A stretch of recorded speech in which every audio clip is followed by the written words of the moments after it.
ओम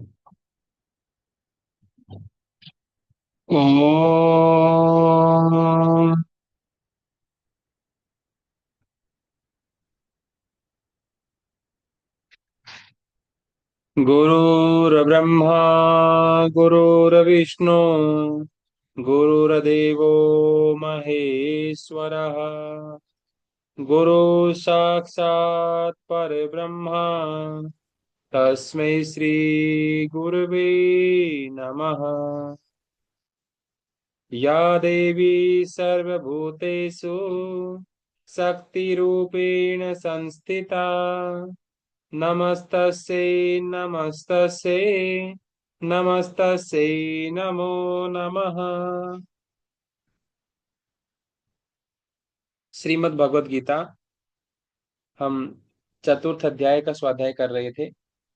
हमने देखा भगवान श्री कृष्ण अर्जुन को तत्व ज्ञान के उपदेश के लिए किसी तत्वज्ञानी महापुरुष के पास जाने के लिए कहते हैं और कहते हैं कि उनके पास जाकर के पहले उनको प्रणाम करना, साष्टांग दंडवत प्रणाम, फिर उनकी सेवा करना और फिर सरलता पूर्वक अपना प्रश्न पूछना। फिर वो तत्वज्ञानी महापुरुष तुम्हें तत्व ज्ञान का उपदेश देंगे। फिर आगे उन्होंने बताया कि वो देंगे, लेकिन इसका मतलब, इसका तात्पर्य ये नहीं कि तुम ग्रहण ही कर पाओगे। ग्रहण वही कर पाएगा जो श्रद्धावान होगा। श्रद्धावान लभते ज्ञानम तत्पर संयत इंद्रिया ज्ञानम लब्ध्वा परम शांतिम अचिरेणा अधिगच्छति।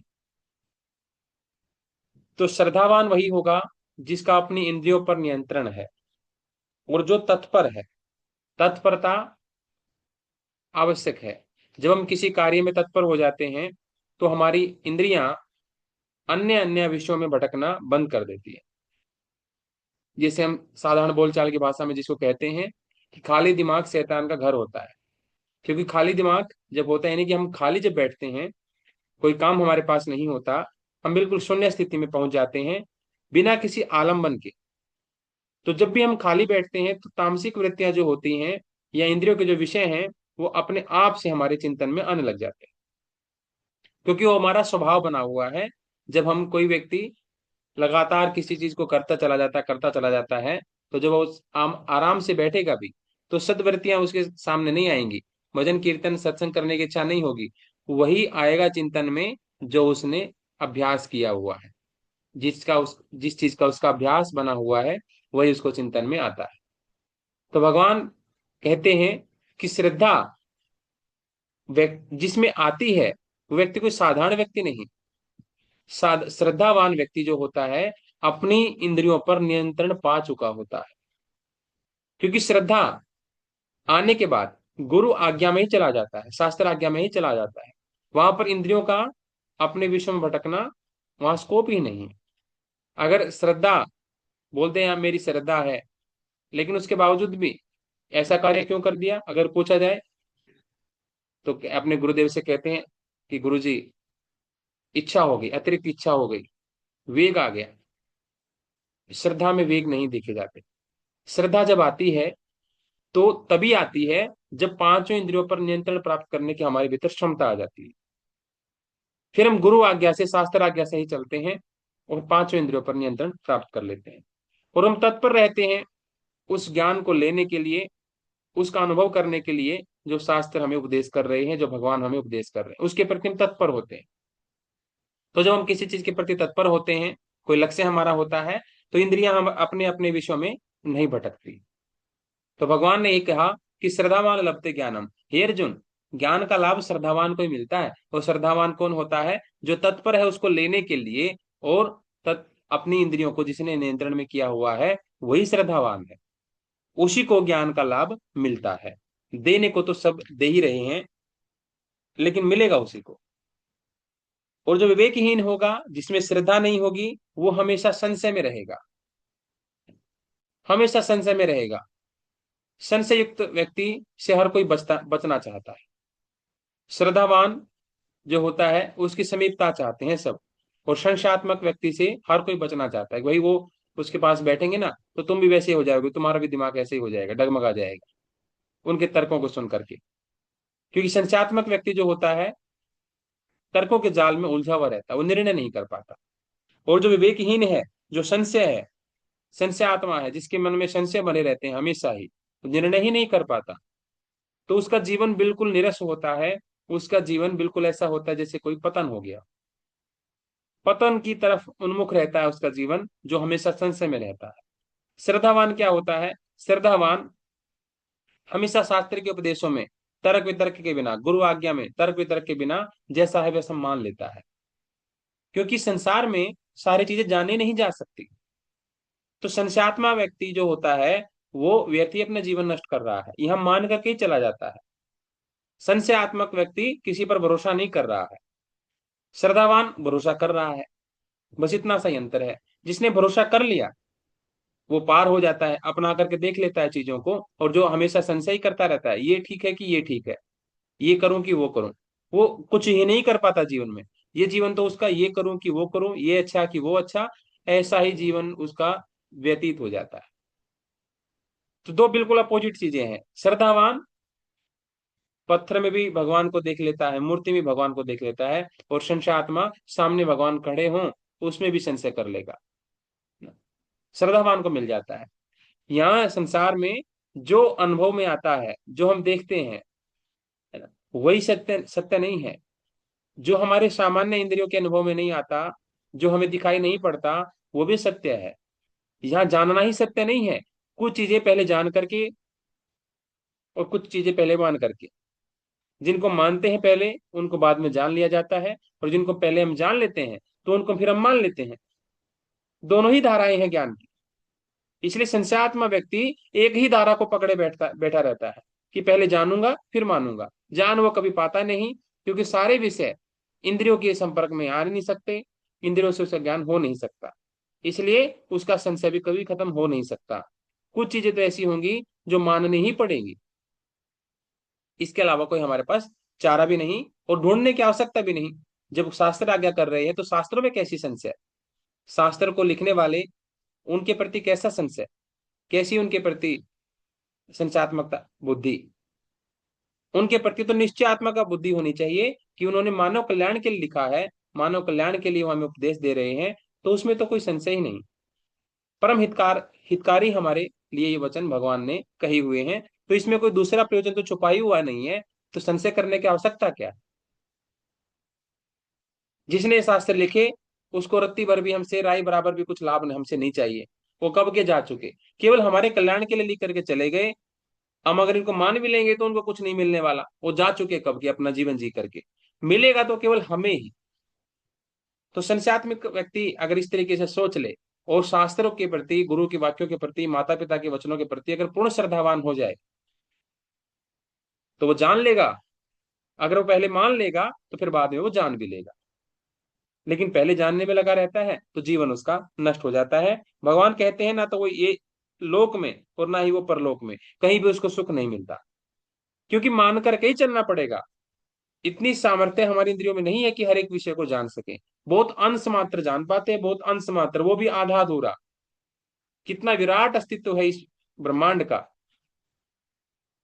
उसके बारे में इतना भर जान पाते हैं, और उसी से सोचते हैं कि सब चीजें जान लेंगे हम। दो चार प्रश्नों का हल करके हमें भ्रम पाल लेते हैं कि हमारे हम सभी प्रश्नों का हल निकाल लेंगे। जोड़ना घटाना आ जाए, गुणा भाग करना आ जाए, तो हमें लगता है कि पूरे ब्रह्मांड की गणित गणित से ही व्याख्या कर देंगे हम, ऐसा लगने लग जाता है ना। दो चार लेख अच्छे से लिख लेते हैं तो ये भ्रम पैदा हो जाता है कि हम तो पूरे इशारे की सारी सच्चाई को ही लेख में उतार देंगे। नहीं होता है, ऐसा नहीं होता। बोलना आ जाता है, वाक्पटुता आ जाती है, तो लगता है कि हम ब्रह्मांड के सारे सत्यों को ही अपने मुख से व्याख्यायित कर देंगे। असंभव है, नहीं हो सकता, असंभव है ना। तो ऐसा सोच करके अपने जीवन को व्यर्थ करने की कोई आवश्यकता नहीं, इसमें संशय पड़ने की कोई आवश्यकता नहीं। वो विराट है, उसका स्वरूप सामने पता भी लग जाएगा, अनुभव भी आ जाएगा, तो बोल नहीं पाओगे, देख नहीं पाओगे, सुन नहीं पाओगे। इसलिए कुछ चीजें मान करके ही चलनी पड़ती हैं। संशयात्मक व्यक्ति अपना ये जीवन और जीवन से परे, यानी कि इस लोक में और परलोक में कहीं पर भी उसको सुख नहीं मिलता। आगे भगवान बताते हैं कि जिसने समता के द्वारा, जो बैलेंस रहता है, सम रहता है हर परिस्थिति में, वो कर्मों के इस जंजाल को विच्छेद कर देता, काट देता है। जैसे एक चूहा काट देता है ना, कोई जाल हो, आपने कहानी हम सब ने सुनी है, तो जैसे चूहा जाल काट देता है या किसी भी चीज को काट देता है, ऐसे ही ये जो समता है, ये सम रहना है। योगस्थ कुरु कर्माणि संगम त्यक्त्वा धनंजय सिद्धि सिद्ध सिद्धो समो भूत्वा समत्वम योग उच्यते। ये जो सम रहना है, ये सम रहने वाली जो अब परिस्थिति है, ये जो मनस्थिति है, ये इतनी अद्भुत मनस्थिति है कि ये सारी चीजों को ही, सारे कर्मों के जंजाल को काट सकती है अकेली ही। सम रहना, सुख आए तो उछलना नहीं, और दुख आए तो दुबक करके नहीं बैठ जाना। जिसने इन दोनों परिस्थितियों में अपने आप को बैलेंस बना करके रख लिया, उसने तो बढ़त बना ली है इन कर्मों के ऊपर। कर्मों से हारा कौन?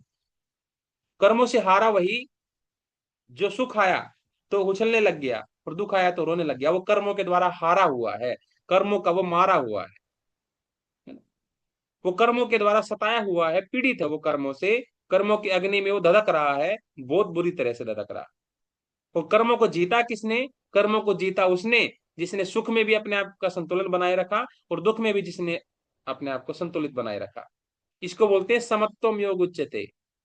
सिद्ध सिद्धो समभूत्वा, सफलता में भी और असफलता में भी, सिद्धि में भी असिद्धि में भी, लाभ में हानि में एक जैसा स्वभाव। उसने क्या कर लिया है?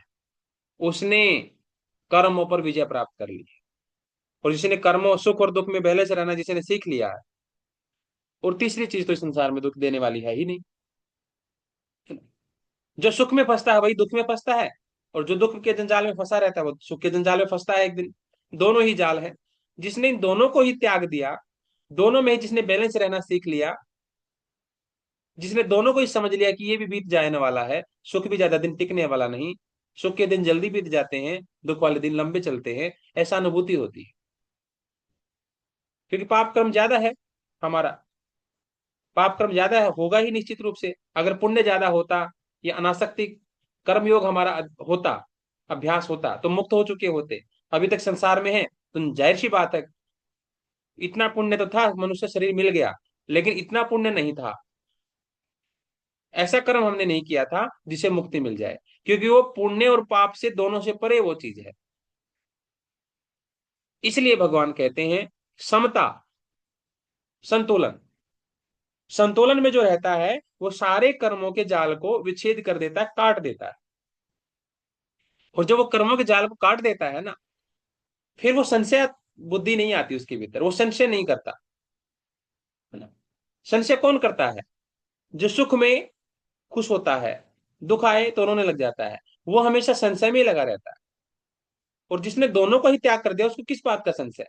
उसको तो दोनों में एक ही भाव बना के रखना है, उसको ज्यादा सोचने की आवश्यकता नहीं। जैसे हम बोलचाल की भाषा में कहते हैं कि भाई झूठे व्यक्ति को याद रखना पड़ता है हर एक चीज, सच्चे व्यक्ति को याद रखने की आवश्यकता नहीं। झूठे को याद रखना पड़ता है कि कल क्या बोला था, परसों क्या बोला था, 100 दिन पहले क्या, 1000 दिन पहले क्या, पिछले साल क्या बोला था, है ना। झूठे को याद रखना पड़ता है। स्मृति की अधिक आवश्यकता झूठे व्यक्ति को पड़ती है, कि भविष्य में कोई गलती से दूसरी बात न निकल जाए मुख से। लेकिन सच्चा व्यक्ति क्या होता है? सच्चे व्यक्ति को ज्यादा स्मृति की नहीं, वो स्वाभाविक रूप से जो है वो है। आज भी वही बोलेगा, वो 2 साल बाद भी बोलेगा, 10 साल बाद भी वही बात बोलेगा। इसलिए भगवान कहते हैं, इसलिए भगवान कहते हैं कि जिसने इस तरीके से सम हो करके, समता से, समता उसी के भीतर आती है जिसके भीतर विवेक होगा, जिसके भीतर ये बुद्धि पैदा हो गई है कि सुख भी अपना नहीं और दुख भी अपना नहीं, वही तो त्यागेगा दोनों को। जो सुख को कहे ये अपना है और दुख को कहे ये पराया है, वो कैसे दोनों को छोड़ेगा? वो कहेगा दुख अपना नहीं है, दुख पराया है, दुख बुरा है, और सुख को वो अच्छा कहेगा। उस निर्बुद्धि को, उस अल्पज्य को ये बोध नहीं, ये दोनों अलग अलग चीजें नहीं है। ये तो वैसे ही हो गया, सामने से खड़ा होकर के एक हाथी को बोले कि ये हाथी मुझे पसंद है, और साइड से खड़ा होकर के पीछे जाकर के बोले कि ये मुझे पसंद नहीं है। भाई वो एक हाथी को पसंद और नापसंद की बात नहीं, वो एक को अगर पसंद कर लिया तो पूरा हाथी ही जो है, पूरे हाथी के बारे में ही वो बात कह दी गई है, कि उस पूरी वस्तु के बारे में ही वो बात कह दी गई है। क्योंकि वो दोनों अलग अलग नहीं है, एक हेड है और एक टेल है, एक बायां हिस्सा है, एक दाहिना हिस्सा है, एक आगे का हिस्सा है, एक पीछे का हिस्सा है। एक को चयन करने से दोनों ही चुन लिए जाते हैं। तो इन दोनों को त्याग करने वाला कौन होगा? वो विवेकवान व्यक्ति होगा, जिसके पास विवेक है। जिसके पास विवेक है वो दोनों को त्याग करेगा, और वो बैलेंस वही रह पाएगा, वो समता अवस्था में वही जी पाएगा। अभिनय वो ऐसा ही करता है। सम भगवान श्री कृष्ण से पूछा था अर्जुन ने कि स्थिर बुद्धि वाला, वही बात यहां पर कह रहे हैं, स्थिर बुद्धि, समता बुद्धि, वो कैसे आचरण करता है? वैसे ही करता है जैसे सब लोग करते हैं। सुख में वो सुखी होता हुआ दिखेगा, दुख में वो दुखी होता हुआ दिखेगा, लेकिन अंदर से नहीं हो रहा, दुनिया के दिखाने के लिए हो रहा है। भीतर से बिल्कुल वैसा का वैसा एक रस बना हुआ, एक रस है, न हंसता है न रोता है, सदा आनंद का झरना जहां बहा करता है। वो एक जैसा ही रहता है, अभिनय लेकिन ऐसे करता है जैसे सुख में वो सुखी हो रहा है और दुख में वो दुखी हो रहा है, लेकिन भीतर से नहीं।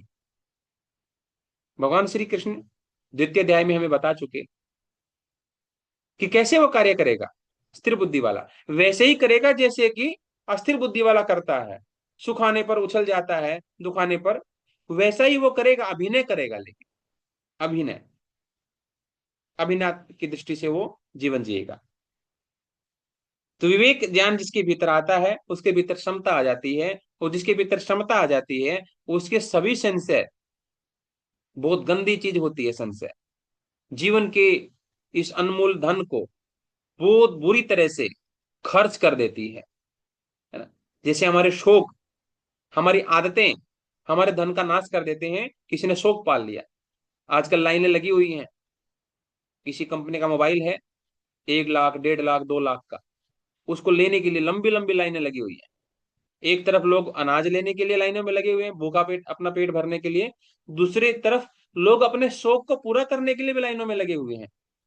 पिछले साल भी उन्होंने मोबाइल खरीदा था, इस साल भी खरीद रहे हैं, और लगातार उसको क्या करेंगे, अपग्रेड करना है बस उनको। मोबाइल में, पिछले वाले मोबाइल में खराबी नहीं आई है, और ऐसा भी नहीं कोई अतिरिक्त उनको काम आ गया हो इसलिए मोबाइल बदलना बदलना आवश्यक है। वो फीचर उस मोबाइल में नहीं है, पुराने वाले में, नए वाले में, ऐसा भी कुछ नहीं। केवल और केवल एक स्टेटस सिंबल, अपग्रेड करना अपने आप को, दिखावा, एक दिखावा। तो भगवान श्री कृष्ण कहते हैं कि जो सम बुद्धि वाला होता है, वो विवेकवान होता है, उसके सारे संशयों का नाश हो जाता है। वो कभी भी मन में द्वंद्व नहीं पालता, दो चीजों को नहीं पालता। वो संशय रहित होकर के जीवन अपना जीता है। और जिसने अपने संशय को निवारण कर लिया, जिसने अपने संशय, जो संशय हमारे जीवन का नाश करता है, उसको जिसने नष्ट कर दिया, वो कर्म के बंधन में कभी नहीं बंधने वाला। संशय ही बांधता है, संशय ही बांध देता है, और वो कभी फिर वो बंधन में आने वाला नहीं। तो भगवान बताते हैं अज्ञान से उत्पन्न होता है ये संशय। ये संशय आया क्यों? अज्ञानता की वजह से। जिसके भीतर जितनी अज्ञानता होगी वो उतना संशयात्मक रहेगा। अज्ञानता, अज्ञानी व्यक्ति ज्यादा संशय में रहता है, और वही एकमात्र संशय में रहता है। ज्ञानी व्यक्ति संशय में नहीं रहता। जिसको ज्ञान हो गया, संशय किस बात का? वो तो निश्चय, उसकी बुद्धि निश्चयात्मिका हो गई, निश्चयात्मिका बुद्धि होगी, उसने निश्चय कर लिया कि अमुक अमुक वस्तु ऐसी ऐसी है, संसार ऐसा ऐसा है। एक ने एक बार चख करके देख लिया, समुद्र का पानी एक चम्मच लेकर के देखा, तो देखा भाई खारा है। अब पूरे समुद्र के बारे में उसने पता कर लिया। लेकिन संशयात्मक व्यक्ति कैसा होगा? एक चम्मच पिएगा पानी, बोले कि नहीं नहीं, उधर से जाके पी के देखता हूँ, इधर से जाके पी के देखता हूँ, भीतर से जाके पी के देखता हूँ, लास्ट वाले उस छोर से उस छोर से।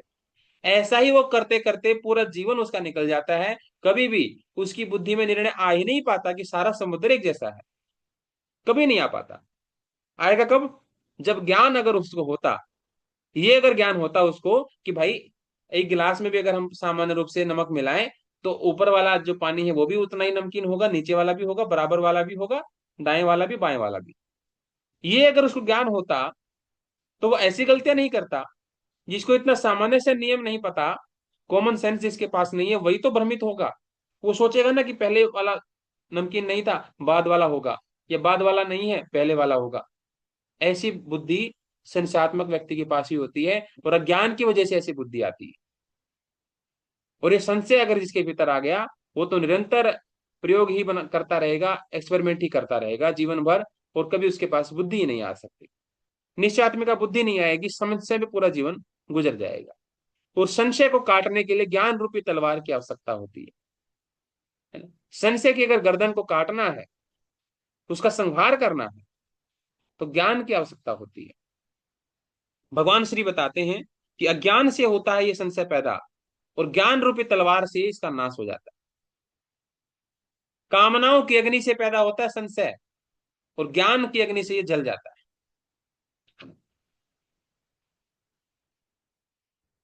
ज्ञान की अग्नि से ये नष्ट हो जाता है।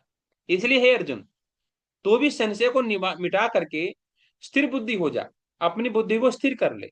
सुख में दुख में युद्ध हो तो भी वही भाव, और जब तू कहीं ध्यान करने बैठा हो तो भी केवल कर्तव्य कर, केवल कर्तव्य कर्मों की तरफ और मुड़ जा। तो ऐसा भगवान श्री कृष्ण अर्जुन को उपदेश देते हैं चतुर्थ अध्याय में। ओम तत्सदिति श्रीमद्भगवद गीता उपनिषत्सु ब्रह्म विद्यायाम योग शास्त्रे श्री कृष्णार्जुन संवादे ज्ञान कर्म संन्यास योगो नाम चतुर्थोध्याय। अब भगवान श्री चौथे अध्याय में अर्जुन को बता चुके कि भाई संशयात्मक बुद्धि जीवन का नाश करने वाली है, और निश्चयात्मिका बुद्धि हमारे इस जीवन को कर्म के जंजाल से मुक्त कराने वाली है। अब अर्जुन बारंबार ये भ्रमित भ्रम पैदा कर लेता है कि इसका मतलब सांख्य योग यानी ज्ञान और कर्म दोनों अलग अलग चीजें हैं। तो भगवान आप मुझे फिर क्यों उलझा रहे हैं? ज्ञान की श्रेष्ठता बता रहे हैं, सांख्य योग की श्रेष्ठता बता रहे हैं कि ज्ञान रूपी तलवार से सब काट दिया जाता है, तो मुझे कर्म करने के लिए क्यों बोल रहे हैं? मैं तो ज्ञान ही करूं ना, फिर ज्ञान की प्राप्ति ही करूं, बाकी कर्म को छोड़ दूं। तो भगवान से अर्जुन पूछते हैं पांचवें अध्याय में, क्या कहते हैं? अर्जुन उवाच संन्यासम कर्मणा कृष्ण पुनर्योगम न संससि यच्छ्रेयम एतयोरेकम तन्मे ब्रूहि सुनिश्चितम। हे कृष्ण, आप एक बार तो कहते हैं कि कर्मों का स्वरूप से त्याग करो, एक बार तो ऐसा कहते हैं कि कर्मों को बिल्कुल स्वरूप से त्याग कर दो, और फिर आप कहते हैं कर्मयोग श्रेष्ठ श्रेष्ठ है। एक बार तो आप कर्मयोग को यानी कर्मों के स्वरूप को त्याग करने की बात कहते हो, और फिर कर्मयोग को श्रेष्ठ भी बता देते हो। तो इन दोनों साधनों में, इन दोनों ही साधनों में जो मेरे लिए श्रेष्ठ है, आप मुझे वो चीज कहें जिससे मेरा कल्याण होता है। मैं समझ नहीं पा रहा हूं। आप कह रहे हो कर्म के स्वरूप को छोड़ दो, और फिर कहते हो कर्मयोग करो। तो इन दोनों में से करना क्या है, कल्याणकारक कौन सा है, मुझे उनमें से एक निश्चित करके बता दो। इन दोनों में से मुझे क्या करना है? तो भगवान कहते हैं, श्री भगवान उवाच संन्यास कर्म योगश्च निःश्रेयस्करा विभौ तेस्तु कर्म संन्यासात कर्म योगो विशिष्यते। हे अर्जुन, कर्म योग और संन्यास योग, कर्मों के स्वरूप का त्याग करने का मतलब संन्यास यानी कि सांख्य योग। कर्म को स्वरूप से कौन त्याग सकता है? ज्ञानी त्याग सकता है। तो एक तो कर्मों के स्वरूप का त्याग करने वाला होगा ज्ञानी, और एक हो गया कर्म करने वाला, अनासक्त भाव से करते हुए कर्म करने वाला, वो हो गया कर्मयोगी। तो अर्जुन के मन में संशय है कि ज्ञान योगी श्रेष्ठ है कि कर्म योगी श्रेष्ठ है, करना क्या है? ज्ञान योग की तरफ आगे बढ़ना है कि कर्म योग की तरफ आगे बढ़ना है? ज्ञान योग में तो कर्मों का त्याग करना होता है स्वरूप से, केवल एक ही तत्व रहता है, परमात्मा तत्व, इसके अतिरिक्त कोई चीज नहीं रहती। जो भी क्रियाएं हो रही हैं वही परमात्मा करवा रहा है, जो भी चीज क्रियाएं हो रही है, कि कहीं पर भी अपना कर्तापन का भाव नहीं होता। ये सांख्य योगी। लेकिन कर्म योग में, कर्म योग की परंपरा दूसरी है, उसमें कर्तव्य कर्म किए जाते हैं। शास्त्रों में जो उपदेश दिया गया, शास्त्रों ने जो तरीके बताए, अपनी जाति कुल स्वभाव के अनुसार, अपनी वर्णाश्रम व्यवस्था के अनुसार जो निर्धारित कर्तव्य हैं, उनको करना ही कर्म योग है। तो अर्जुन यही पूछ रहे हैं कि मैं सांख्य योग की तरफ आगे बढ़ूं कि कर्म योग की तरफ आगे बढ़ूं। और ये तो अर्जुन पहले ही कह चुका है कि मैं युद्ध नहीं करना चाहता, इसलिए अर्जुन पुनः पूछ रहा है दोबारा से, कि अर्जुन पहले ही घोषणा कर चुका है कि मैं युद्ध नहीं करना चाहता। युद्ध के नुकसान बता चुका है अर्जुन, युद्ध के नुकसान यानी कि कर्म के नुकसान, कर्म करने के नुकसान अर्जुन बता चुका है अपनी बुद्धि से। और अब अर्जुन भगवान श्री कृष्ण से पूछ रहा है कि मैं ज्ञान की तरफ आगे बढ़ूं कि कर्म करना है, इन दोनों में से निश्चय करके मुझे एक बात बता दीजिए, मेरी बुद्धि भ्रमित हो रही है, अर्जुन नहीं समझ पा रहा है। तो भगवान कहते हैं कि भाई सांख्य योग और कर्म योग दोनों ही कल्याण करने वाले हैं। कर्मों के स्वरूप का त्याग कर दो या अनासक्त भाव से कर्म करो, दोनों ही।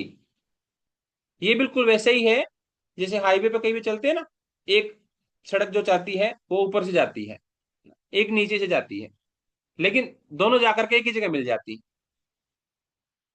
अंतर नहीं पड़ता है। हाँ, यात्रा में जरूर अलग दिखता है कि एक में थोड़ा सा आसमान ही आसमान दिखाई पड़ रहा है, यानी कि सामान्य जो घर हैं वो दिखाई नहीं पड़ रहे, दूसरी कोई चीजें दिखाई नहीं पड़ रही। और नीचे से जाते हैं तो सब दिखाई पड़ते हैं, बाइक भी दिखाई पड़ती है, गाड़ियां भी दिखाई पड़ती हैं, लोग पैदल जाते हुए दिखाई पड़ते हैं, पेड़ पौधे भी दिखाई पड़ते हैं। लेकिन ऊंचे से ऊपर से चले जाए तो पेड़ पौधे नहीं दिखाई पड़ेंगे, केवल आसमान दिखाई पड़ेगा, खाली जगह ज्यादा दिखाई पड़ेगी, पैदल चलते हुए लोग कम दिखाई पड़ेंगे या नहीं दिखाई पड़ेंगे। लेकिन नीचे से जाएंगे तो सब दिखाई पड़ेंगे। तो भगवान श्री कृष्ण अर्जुन को यही बता रहे हैं कि भाई दोनों चीजें ठीक हैं, ऊपर से जाओगे तो भी उसी रास्ते पर पहुंचोगे, उसी जगह पहुंचोगे, और नीचे से जाओगे तो भी उस मार्ग पर पहुंचोगे। अंतिम निष्कर्ष वही निकलेगा दोनों का। परंतु उन दोनों में से मैं क्या कहता हूं, उन दोनों में से मैं कहता हूं कर्म योग करना ही श्रेष्ठ है। सांख्य योग से, कर्म संन्यास से, कर्म संन्यास यानी कि कर्मों के स्वरूप का त्याग, यानी कि सांख्य योग यानी कि ज्ञान योग, इससे श्रेष्ठ है कर्म योग। भगवान श्री ने कर्म योग को श्रेष्ठ बता दिया। कर्म संन्यासात कर्म योग विशिष्यते, वो विशेष है कर्म योग। अब कोई पूछने वाला ऐसा कहेगा कि जब कर्म योग श्रेष्ठ है तो ज्ञान योग की चर्चा ही क्यों करी, ज्ञान योग की चर्चा ही क्यों करी। सामान्य संसारी व्यक्ति जो हम और आप हैं, इतना विवेक नहीं होता हमारे भीतर। कर्म संन्यास के लिए बहुत उत्कृष्ट स्थिति का विवेक ज्ञान चाहिए, बहुत उत्कृष्ट स्थिति का, वही कर्मों के स्वरूप से त्याग कर सकता है। नहीं तो व्यक्ति जिसको कर्म का स्वरूप समझ में नहीं आया हो, तो वो कर्म का स्वरूप का त्याग कैसे करेगा। सामान्य जो संसारी व्यक्ति है वो कर्म संन्यास को नहीं अपना सकता, और जब उस स्थिति में, जबकि वो भ्रमित हो, जबकि वो दुखों से ग्रसित हो, उस स्थिति में तो बिल्कुल नहीं अपना सकता। तो अर्जुन की स्थिति वैसी ही है, अगर हमारी भी स्थिति वैसी ही है तो हम कर्म के स्वरूप को नहीं समझ सकते, या उतनी शुरुआत में नहीं समझ सकते। भगवान श्री कहते हैं कि भाई शुरुआत में नहीं समझा जा सकता, बाद में तो वही चीज आएगी, कर्म के स्वरूप का त्याग होगा, लेकिन कर्म योग के मार्ग पर चल करके, है ना। ऐसा नहीं कि भगवान ये कह रहे हैं कि तुम्हारे लिए रास्ता ठीक नहीं है, रास्ते दोनों एक ही जगह पहुंचाएंगे, लेकिन एक शुरुआत में ही उस जगह पहुंचाएगा, उसके बाद आगे यात्रा शुरू होती है, और एक बाद में पहुंचाएगा, लेकिन है एक ही चीज। तो भगवान कहते हैं कि कर्म योग श्रेष्ठ है, सामान्य संसारी व्यक्ति इसको आराम से कर सकता है, जिसकी अर्जुन के जैसी स्थिति है। अब कर्मयोग की श्रेष्ठता को भगवान बताते हैं कि भाई कर्मयोग श्रेष्ठ कैसे है। जे एस नित्य सन्यासी यो न द्वेष्टि न कांक्षति निर्द्वंदो ही महाभावो सुखम बंधात प्रमुच्यते। हे महाभाव, जो मनुष्य न तो किसी से द्वेष करता है और न ही किसी से आकांक्षा करता है, कोई एक्सपेक्टेशन नहीं, वह क्या है, वह कर्मयोगी सन्यासी ही है। वो कर्म करने वाला सन्यासी ही समझना चाहिए उसको, जो ना तो किसी से द्वेष करता और ना ही किसी से कोई अपेक्षा करता। जिसकी किसी से अपेक्षा है, लाल कपड़े भगवा कपड़े पहनने से, पीले कपड़े सफेद कपड़े पहनने से कोई सन्यासी नहीं होता। हार्डवेयर बदलने से सन्यासी नहीं होता, सॉफ्टवेयर बदलने से सन्यासी होता है। हार्डवेयर बदले ना बदले फिर उसकी मर्जी, कपड़े वैसे ही पहने रहे तो भी कोई समस्या नहीं, लेकिन अंदर से अंतःकरण बदलना चाहिए। अंतःकरण, अंदर की क्रियाएं बदलनी चाहिए, भीतर से पूर्ण शांत और बाहर से पूर्ण क्रियाशील।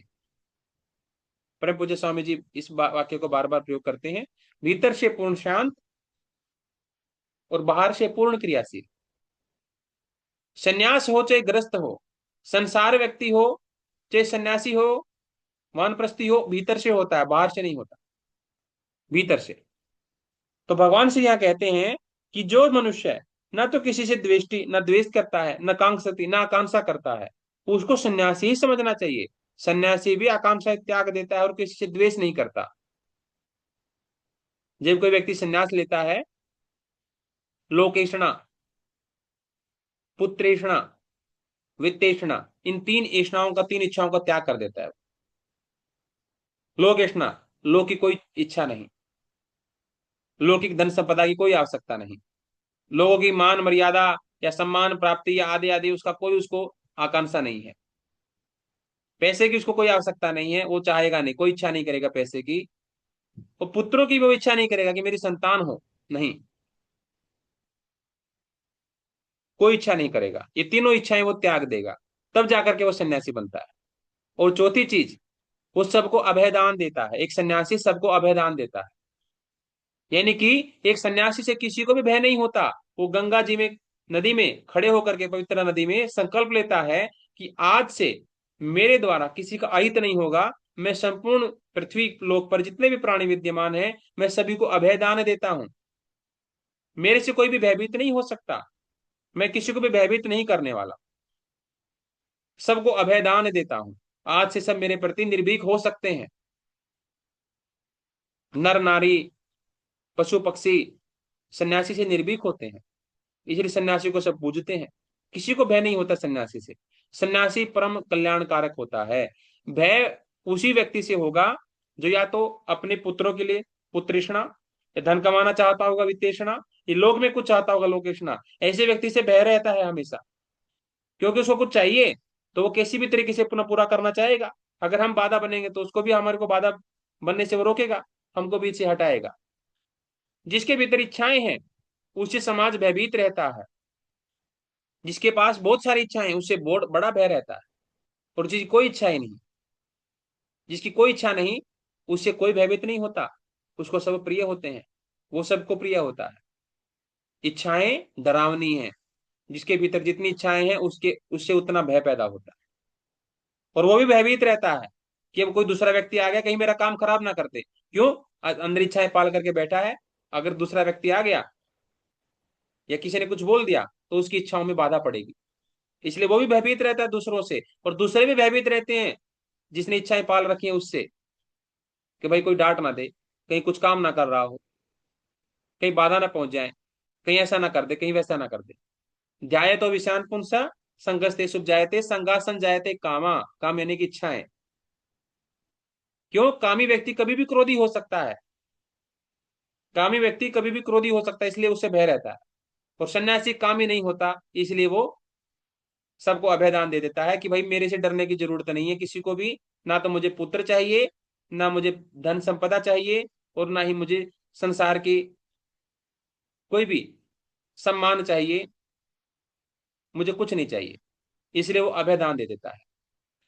इसलिए भगवान कह रहे हैं यहाँ पर कि जो मनुष्य ना किसी से द्वेष करता है और ना ही किसी से आकांक्षा करता है, वो तो सदा सन्यासी ही कहलाने योग्य है।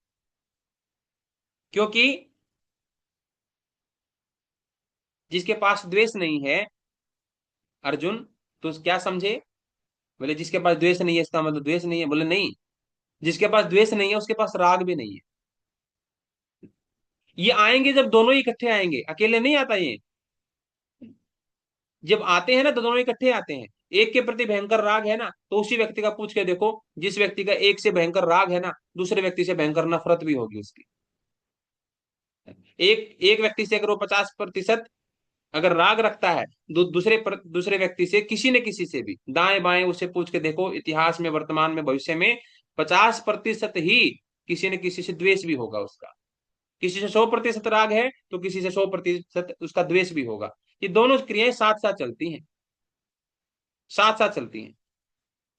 तो जिसने द्वेष को त्याग दिया है, जो द्वेष नहीं करता, तो वो राग भी नहीं करता। जब किसी से वो आकांक्षा नहीं करता तो किसी को भयभीत भी नहीं करता। उसको, उससे किसी को भयभीत होने की आवश्यकता नहीं है। तो ऐसा व्यक्ति सदा सन्यासी ही समझने योग्य है, क्योंकि उसने द्वंद्वों को छोड़ दिया है, निर्द्वंद्व हो गया है वो। और जो निर्द्वंद्व हो गया है, यानी कि संशय में द्वंद्वात्मक स्थिति होती है, संशय में होता है द्वंद्व, और संशय रहित स्थिति होती है निर्द्वंद्व की स्थिति, फिर वो तो मुक्त ही हो चुका है, समझो। सामान्य भी हम जीवन में देखते हैं, जिस व्यक्ति ने इच्छाएं छोड़ दी, चाह गई चिंता मिटी, मनवा बेपरवाह। बेपरवाह कौन हो सकता है? जिसकी चाहना मिट गई उसी की चिंता मिटेगी, जिसकी चाहना मिटेगी उसी की चिंता मिटेगी, और जिसकी चिंता मिटेगी उसी का मन बेपरवाह होगा, नहीं तो हमेशा ही चिंता में लगा रहेगा। चाहना मिटानी पड़ती है, फिर उसके बाद चिंता भी मिट जाती है अपने आप ही। चाहनाओं की पूरा होने या पूरा ना होने की ही चिंता रहती है।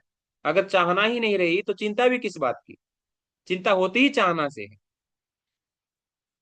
और उस चिंता की अग्नि में व्यक्ति जला रहता है, जलता रहता है, जलता रहता है। असल में वो चिंता की अग्नि कहाँ से धधक रही है, ईंधन कहाँ से आ रहा है? वो चाहना का ईंधन है। जितनी चाहना भीतर है, उतनी ही चिंता की अग्नि उतनी ही धधकेगी, है ना, उतनी उसमें से लपटें निकलेंगी। चाहना रूपी ईंधन से ही चिंता रूपी अग्नि प्रकट होती है। और फिर मन हमेशा ही भयभीत, हमेशा ही घबराया हुआ, संशय में, बिना किसी निर्णय के, निर्णय पर नहीं पहुंच पाता व्यक्ति। और जिसने एक बार अपनी चाहना मिटा ली, यो न द्वेष्टि न कांक्षति, ना किसी से द्वेष और ना किसी से कोई आकांक्षा, फिर वो वही करेगा जो करने योग्य है, बेप्रवाह होकर के करेगा, बेप्रवाह होकर के। धर्म का पालन करना है बेप्रवाह होकर के, शास्त्र आज्ञा का पालन करना है बेप्रवाह होकर के, किसी की कोई परवाह नहीं। शास्त्र ने कह दिया, बस उसी की परवाह है शास्त्र की, कि और किसी अन्य की परवाह नहीं।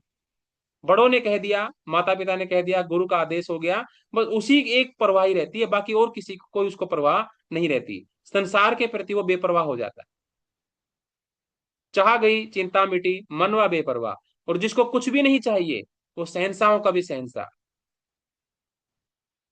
उससे बड़ा कोई शहंशाह नहीं। जब तक किसी व्यक्ति को कुछ भी चाहिए, सुई की नोक के बराबर भी कोई चीज चाहिए, तो गुलाम है वो, और संसार उसको फिर नचाएगा, क्योंकि वो पूर्ति तो संसार से ही होगी, तो वो नचाएगा उसको, वो नचाएगा। जैसे हमारी सैलरी कौन देता है? मान लो जो नौकरी करता है, बॉस की कंपनी देती है, बॉस देता है या हेड देता है, जो भी है, जिसके नियंत्रण में रह करके, जिसके स- नीचे रह करके हम काम करते हैं।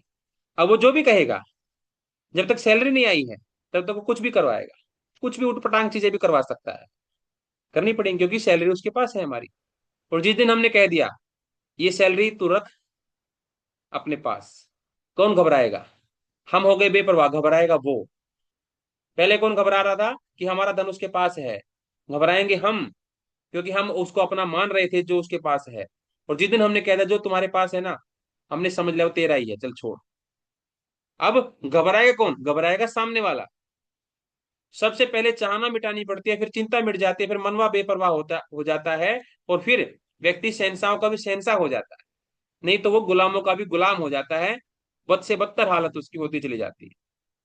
तो भगवान यही कहते हैं, क्यों न द्वेष्टि न कांक्षति, जो न द्वेष करेगा और न ही आकांक्षा करेगा, वो तो सन्यासी ही समझने योग्य है, वो सन्यासी समझने योग्य है।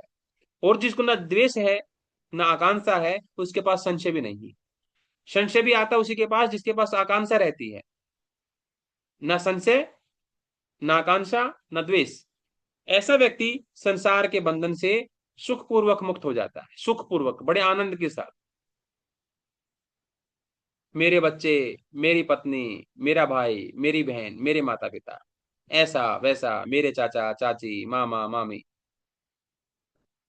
जब भी मैं और मेरे का लगा रहेगा ना, दुख से छूट नहीं सकता व्यक्ति, कभी नहीं छूट सकता, है ना। वो एक कुछ दिन पहले एक भजन हुआ था ना, पंडित जगन्नाथ जगन्नाथ जी, अरे या मैं मानस नेर मारती क्यों मैं करता जा, अरे या मैं मानस नेर मारती क्यों मैं करता जा, क्यों मैं करता जा, बावड़े मैं करता जा। हाँ, मैं करता जा, बावळे मैं करता जा।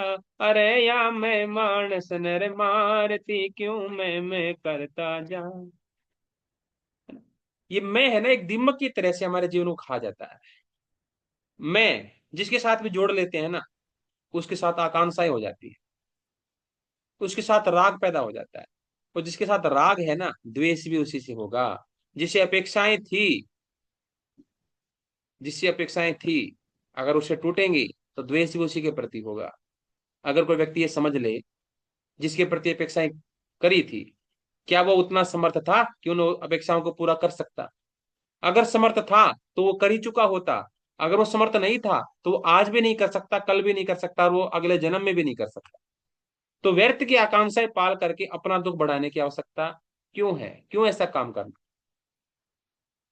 न द्वेष्टि न कांक्षति, वो सन्यासी कहलाना योग्य है। पंडित जगन्नाथ जी कहते हैं कि ये जो मैं का रोग है ना, ये इंसान को लगा हुआ है और इंसान को पता ही नहीं। जैसे कोई व्यक्ति बीमार हो और उसको पता ही ना अपनी बीमारी का, कोई दूसरा बताए उसको आकर के, भाई तेरे सिर में है ना ये कुछ अजीब सा दिख रहा है, मोटा मोटा सा, कुछ स्वेलिंग सी आ रखी है। अरे भाई कभी नोटिस नहीं किया, ध्यान नहीं दिया? बोले चेक करा तू इसको, है ना? चेक कराना चाहिए तुझे, ये समस्या है तुझे।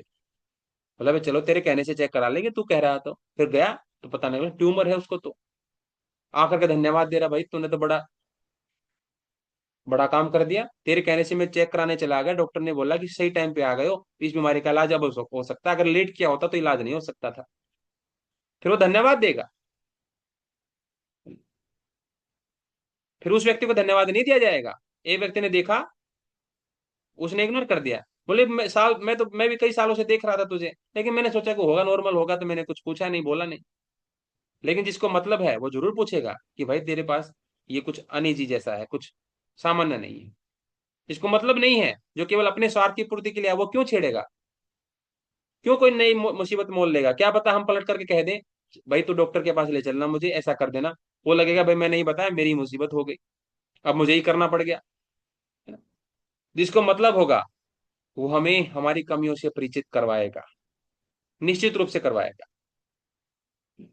और उससे दूसरे का ही भला होता है।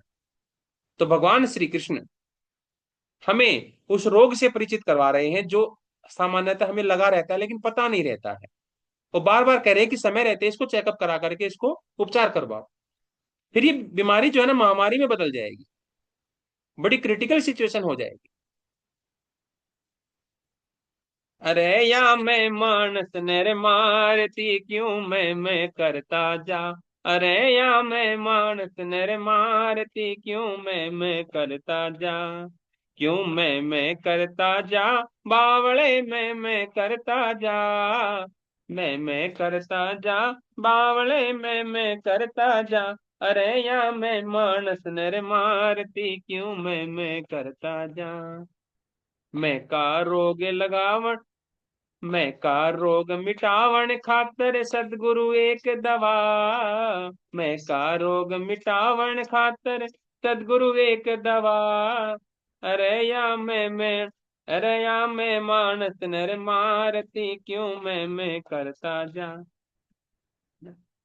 तो मैं का रोग जो होते हैं वो सदगुरु ही मिटाते हैं, सदगुरु ही परम मित्र होते हैं।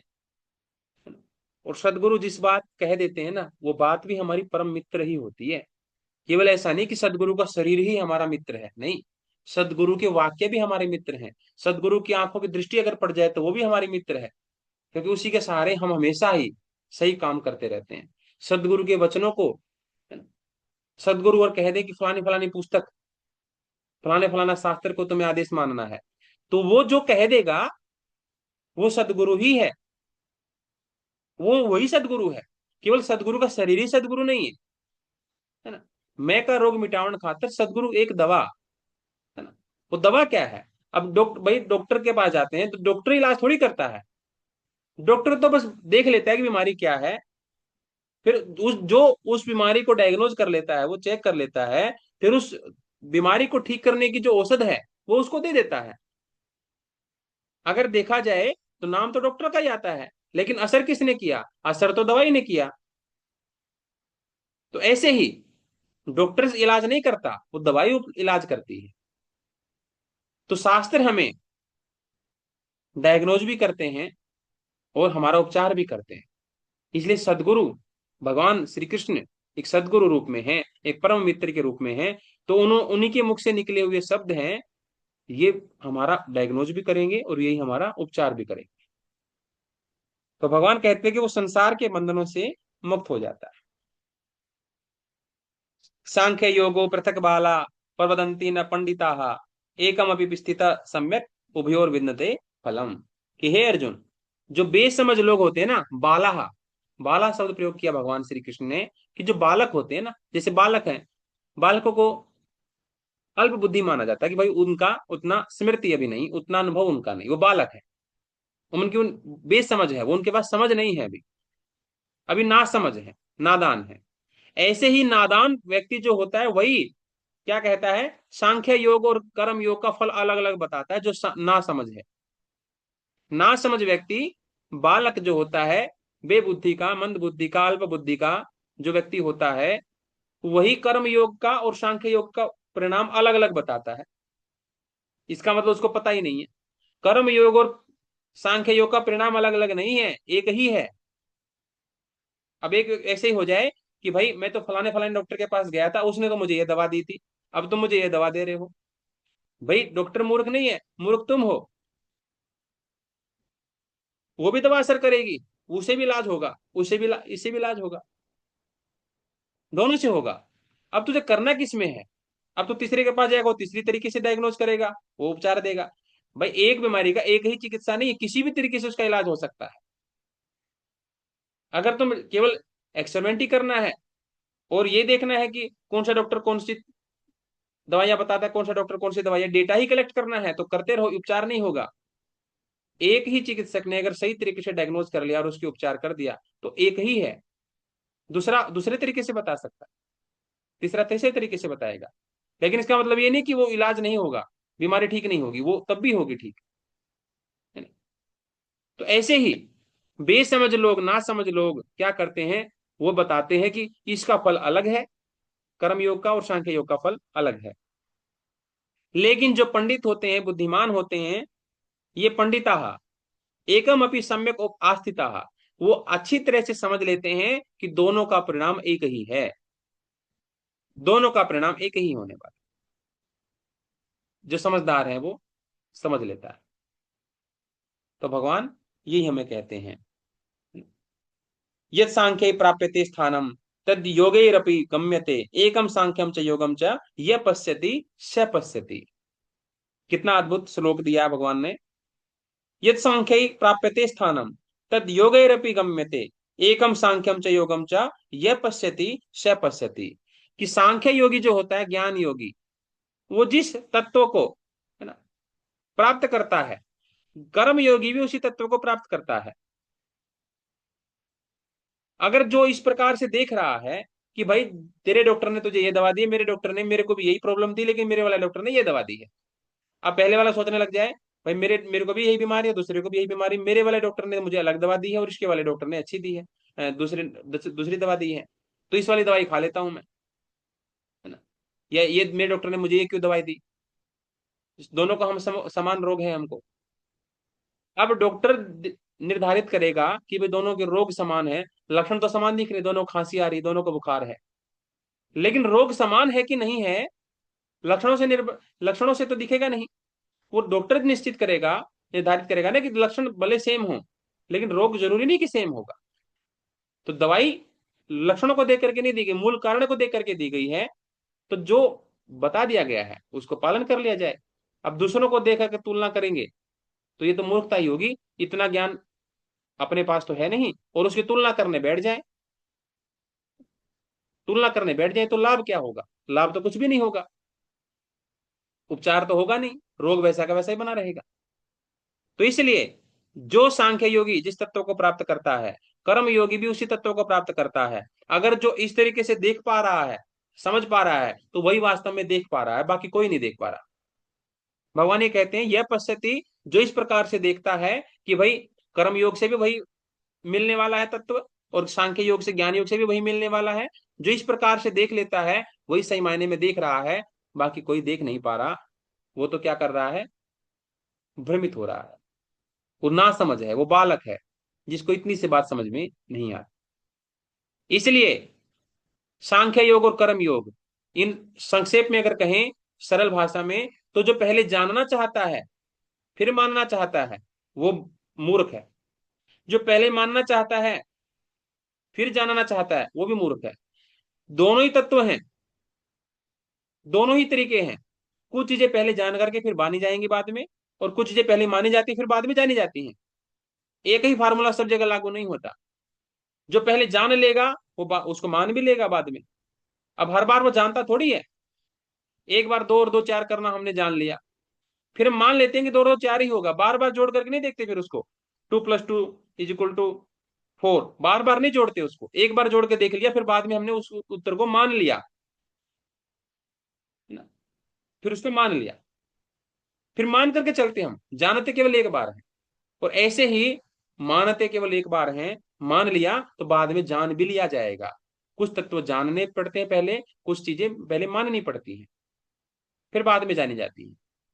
स्थूल संसार में जो चीजें हैं पहले जान ली जाएंगी, क्योंकि स्थूल आंखों से दिखाई दे रही हैं। लेकिन स्थूल आंखों से दिखाई देने वाली वस्तुएं ही केवल वस्तुएं नहीं है, सूक्ष्म भी वस्तुएं हैं, सूक्ष्म ऊर्जाएं हैं। उनको पहले मानना पड़ता है, फिर बाद में उनको जान लिया जाता है, फिर बाद में उनका अनुभव हो जाता है। तो यही भगवान कह रहे हैं कि कर्म योग और सांख्य योग दोनों एक ही हैं, अलग अलग नहीं हैं। अलग अलग बताने वाले बालक हैं, बेबुद्धि हैं, नासमझ हैं। जो इनको एक देखता है, वही वास्तव में देखता है, वही देख पा रहा, वही समझ पा रहा है। तो भगवान इतने शानदार तरीके से, इतने शानदार श्लोकों के माध्यम से, सुंदर शब्दों के माध्यम से हमें उस परम रहस्य के बारे में बता रहे हैं, अवगत करा रहे हैं कि कर्म करना है। कर्म योग की तरफ हमें अग्रसर कर रहे हैं, अर्जुन को भी कर रहे हैं, और हमको भी, जो संशय में उलझा हुआ है, उसके लिए भगवान ने एक निश्चित मार्ग दे दिया कि कर्म योग करो। कर्म योग का मतलब अनासक्त भाव से अपने केवल कर्तव्य कर्मों को करो। कर्तव्य कर्म कभी मत छोड़ो। सामने वाले ने अगर हमें क्या कर दिया, अनुकूल वातावरण दे दिया, तो क्या करो, सामने वाले से खुशी मिल गई तो पूजा पाठ छोड़ करके बस उसकी खुशी में शामिल होने लग गए। और सामने वाले ने दुख दे दिया तो भी अपने पूजा पाठ आदि छोड़ करके, अपने नित्य कर्म छोड़ करके, सामने वाले के दुख में दुखी दे करने के बाद हम रोने लग गए। तो इसका मतलब हमारी दिनचर्या दूसरा व्यक्ति निर्धारित कर रहा है। जब हम सुखी होते तब भी अपनी दिनचर्या छोड़ देते हैं, और दुखी होते तो भी छोड़ देते हैं। इसका मतलब हमारी दिनचर्या हमारा अपना कुछ नहीं। हम आसक्त होकर कर्म करते हैं, जैसी आसक्ति होती वैसा हमारा कर्म होता है। ऐसा नहीं होना चाहिए। अनासक्त भाव से अपने नित्य कर्मों को, अपने कर्तव्य कर्मों को करते जाना है, चाहे प्रति उत्तर में चाहे कुछ भी मिले। वो कर्तव्य कर्म लोक संग्रह के लिए किए जा रहे हैं, वो परमात्मा के लिए किए जा रहे हैं। उनको भगवान कहते हैं कि उनका परिणाम निश्चित रूप से मिलेगा, निश्चित रूप से मिलेगा। लेकिन कर्तव्य कर्म करने में कष्ट बड़ा आएगा। तो कष्टों में अगर अपनी सम बुद्धि रखी जा सके कि भाई कष्ट भी आए, चाहे हमें अनुकूलता हो चाहे प्रतिकूलता हो, हम करेंगे कर्तव्य कर्म ही, तो बात बन जाएगी। अब शुरुआत में तो कर्तव्य कर्म करो, फिर 10 दिन बाद कहते हैं मैंने तो बहुत करके देख लिया, मेरे से नहीं होता बार बार ऐसा। फिर तो भाई अगर नहीं होता है तो फिर बार बार वैसी ही हालत होती रहेगी। अगर नहीं होता है तो करना तो पड़ेगा, इस जन्म में नहीं तो अगले जन्म में करना पड़ेगा।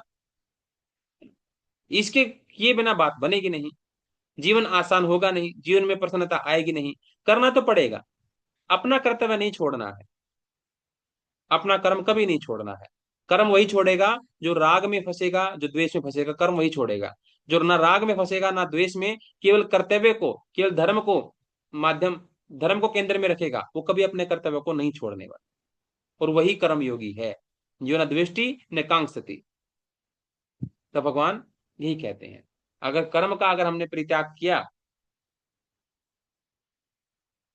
कर्म योग का अगर परित्याग हमने कर दिया, अपने कर्तव्यों को अगर हमने परित्याग किया, अपने धर्म का अगर परित्याग किया, तो भगवान हमारा परित्याग कर देंगे। भगवान ने एक ही शर्त रखी है, या तो सांख्य योग से मुझको प्राप्त हो जाओगे, या कर्म योग से, और उनमें से कर्म योग आसान है। इसका मतलब कर्म योग अगर हम नहीं करेंगे तो भगवान हमारा सहायता नहीं करने वाले हैं। वो कहता ही है, जो अपनी सहायता करना जानता है मैं उसी की सहायता करता हूं। और अपनी सहायता का तात्पर्य क्या है, अपने लिए कर्म योग करना, अपने कर्तव्यों पर जो टिका हुआ है, भगवान उसको निश्चित रूप से सहयोग देते हैं, निश्चित रूप से उसको सहयोग देते हैं। उसको अदृश्य रूप से, प्रत्यक्ष रूप से भी उसको अनुभव होता है। जैसे पहले उसको अनुमान की तरह से अनुभव होता है, फिर उसको प्रत्यक्ष की भांति अनुभव होता है कि भगवान के द्वारा ही मैं चलाया जा रहा। इसलिए कर्तव्य कर्मों का परित्याग ना करें। अगर उसको कर दिया तो भगवान हमारा परित्याग कर देंगे, और वो सबसे बड़ी जीवन की हानि, इससे बड़ी कोई हानि नहीं कि भगवान हमारा परित्याग करते हैं। तो हम यही प्रार्थना करते हैं नवरात्रि के इस पावन अवसर पर कि भगवान कभी भी हमारा परित्याग ना करें। हम बार बार भगवान से ये अनुग्रह करें कि भगवान, जैसा आप चाहते हो, जैसा आपका संदेश, जैसा आपका उपदेश होगा, हम वैसा ही कर्म करेंगे, बस हमारा परित्याग ना करना। एक माता और एक बालक विनती करता है, एक माता भी विनती करती है, बालक विनती करता है जब छोटा होता है।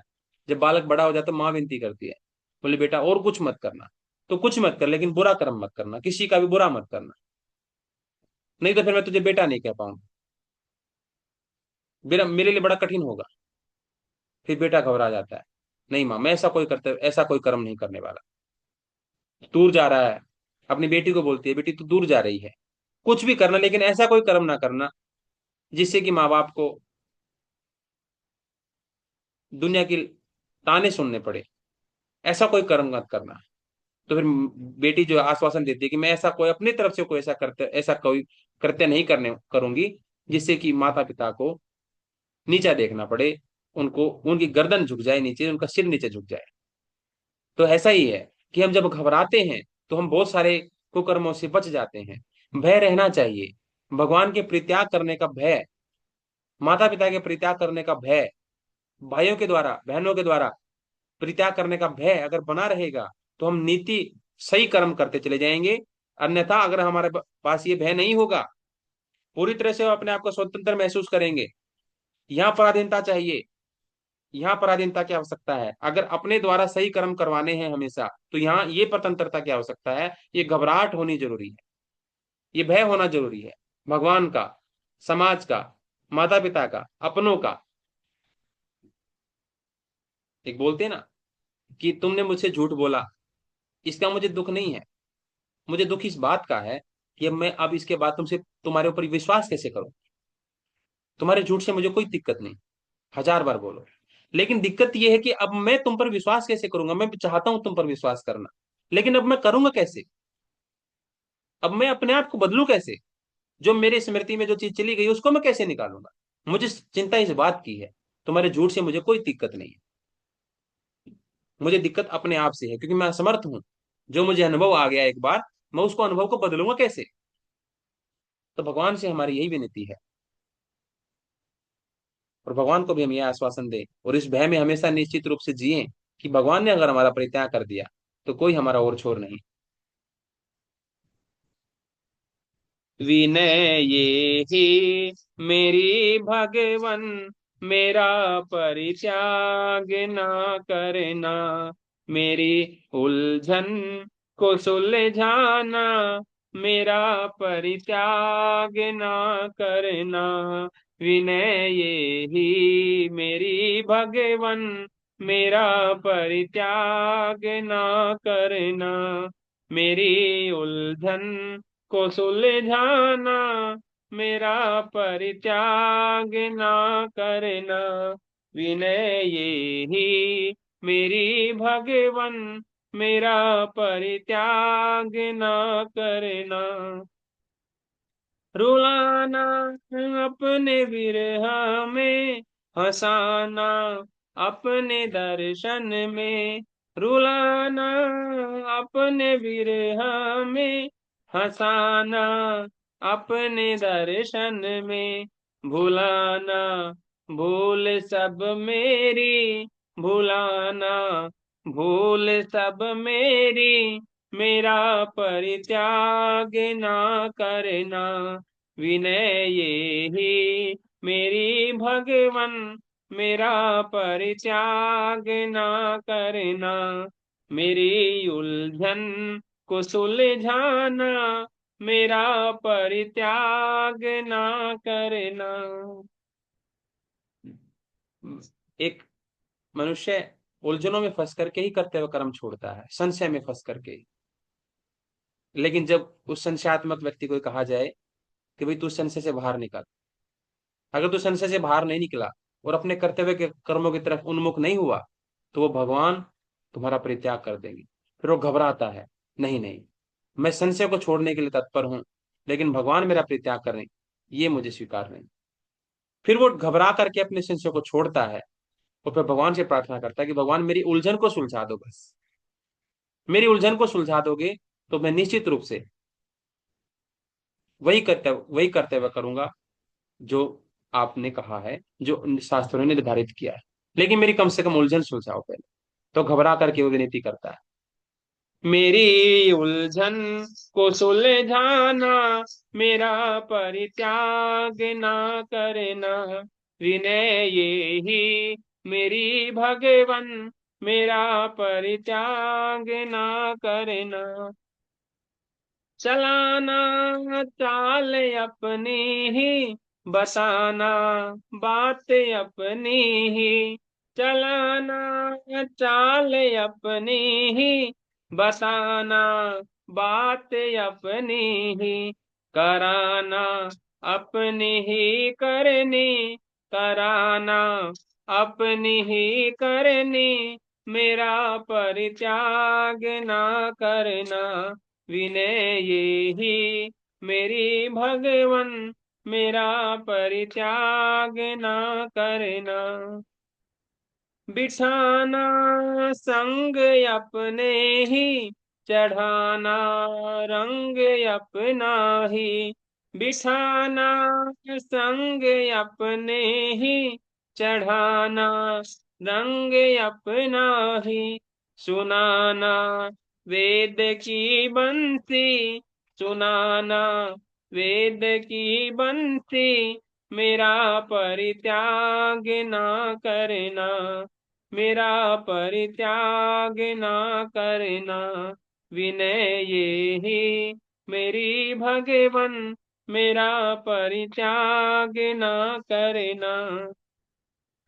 सुलाना अपने सुमिरन में, जगाना अपनी ज्योति में। सुलाना अपने सुमिरन में, जगाना अपनी ज्योति में। लगाना हृदय से अपने, लगाना हृदय से अपने, मेरा परित्याग ना करना, विनय ये ही मेरी भगवन, मेरा परित्याग ना करना। मेरी उलझन को सुलझाना, मेरा परित्याग ना करना, विनय ये ही मेरी भगवन, मेरा परित्याग ना करना, मेरा परित्याग ना करना, मेरा परित्याग ना करना। तो भगवान ये बारंबार हमें उपदेश दे रहे हैं, जैसे कोई बड़ा हमें उपदेश देता है, बार बार हमें समझाता है हमारे कल्याण की बातें, और उसको अगर हम बार बार समझे नहीं, अवहेलना करें, उसका अनादर करें, तिरस्कार करें, तो फिर एक दिन वो हमें समझाना बुझाना छोड़ देता है। समस्या ये नहीं है कि हम उसकी बात माने नहीं, हम समझ नहीं पाए। समस्या और गंभीर समस्या तब आती है जब कोई हमें समझाना छोड़ दे। हम गलतियां करते रहे, ये समस्या नहीं है। हमें गलतियां बताने वाला कोई ना हो, सबसे बड़ी महान जीवन की हानि ये है। इसलिए जिन शास्त्रों की आज्ञा में हम चलना बंद कर देते हैं, वो शास्त्र भी धीरे धीरे लुप्त हो जाते हैं। उनको कोई कूड़े के ढेर में डाल देता है, कोई कहीं डाल देता है। क्योंकि जब जिस तक जिसकी मान्यता रहती है वो जिंदा रहता है, जिसको मानते रहते हैं वो जिंदा रहता है। जिसको मानना सब बंद कर देते हैं वो फिर धीरे धीरे, जैसे बुजुर्ग हमारे, अगर उनको मानना बंद कर दें, उनको प्रणाम करना बंद कर दें, उनकी सुनना बंद कर दें, तो वो अपने आप ही मर जाते हैं, है ना? उनकी आयु अपने आप ही क्षीण हो जाती है। हमारे तो सुभाषितानी में भी श्लोक आते हैं, अभिवादनशील नित्य व्रतोपसेविना, चत्वारि तस्य वर्धन्ते, आयुर्विद्या यशोर बल। जो बड़ों की हमेशा श्रद्धा की दृष्टि से सम्मान करता है, उनकी सेवा करता है, आयु विद्या यश और बल उनके बढ़ जाते हैं। और इसके विपरीत केवल व्यक्ति के ही नहीं बढ़ते, जिसका अभिवादन करते हैं उसका भी बढ़ता है, और जिसका अभिवादन नहीं होता है उसकी आयु धीरे धीरे क्षीण होने लगती है। वो अंदर से चिंता की अग्नि में, तिरस्कार की अग्नि में जलता रहता है और अपनी आयु को वो खो देता है। इसलिए ये केवल मनुष्यों के बारे में ही सत्य नहीं है, ये शास्त्रों के बारे में भी है। जिन शास्त्रों के उपदेशों को हम मानना बंद कर देंगे तो वो शास्त्र भी धीरे धीरे लुप्त हो जाते हैं। कोई कहीं फिर म्यूजियम में रखे जाएंगे, क्योंकि उनको कोई पढ़ने वाला नहीं होगा, कोई मानने वाला नहीं होगा, तो फिर वो म्यूजियम में रखे रह जाएंगे स्मृति के रूप में। इसलिए जैसे हमारे बड़े हमसे नाराज हो जाते हैं कि भाई हम तुमसे अब कुछ नहीं समझाने वाले, ते में जैसे जीवन जीना वैसे जियो, ऐसे ही भगवान हमारा परित्याग ना करें, भगवान हमसे नाराज ना हो। भगवान हमें बार बार उपदेश कर रहे हैं गीता रूपी वाणी के माध्यम से कि कर्म कैसे करना है, उसी तरीके से हम कर्म करें, भगवान के कहने पर चलें, शास्त्र के कहने पर चलें, तो जीवन बड़ा शानदार होगा। क्योंकि वो परम कल्याणकारी, परम हितैषी भगवान श्री की वाणी है, और वो हमारा परम कल्याण ही चाहते हैं। अब कल्याण चाहने के बावजूद ही वो हमसे नाराज हो सकते हैं कि हमारा वो कल्याण हम नहीं कर पा रहे, और वो करना चाहते हैं और हम ना करने दें उनको, इस बात से वो नाराज हो सकते हैं। तो ऐसा हमेशा चिंतन बना के रखना चाहिए। और माता रानी सब पर कृपा बनाए रखें। नवरात्रि का आपका उपवास, आपकी जो साधना है सभी की सफल हो, हम यही कामना करते हैं। तो आज के सत्र कहीं पे विराम देते हैं। सभी को बहुत बहुत प्रणाम। आपने इतनी श्रद्धा से प्रेम से सब सुना। आप सभी के भीतर बैठे हुए उस परम तत्व को भी बारंबार नमन करता हूँ। ओ अखंडानंद बोधाय शिष्य संताप हारिणे तत्पदं दर्शितं येन तस्मै श्री गुरवे नमः। या देवी सर्वभूतेषु शक्तिरूपेण संस्थिता नमस्तस्यै नमस्तस्यै नमस्तस्यै नमो नमः।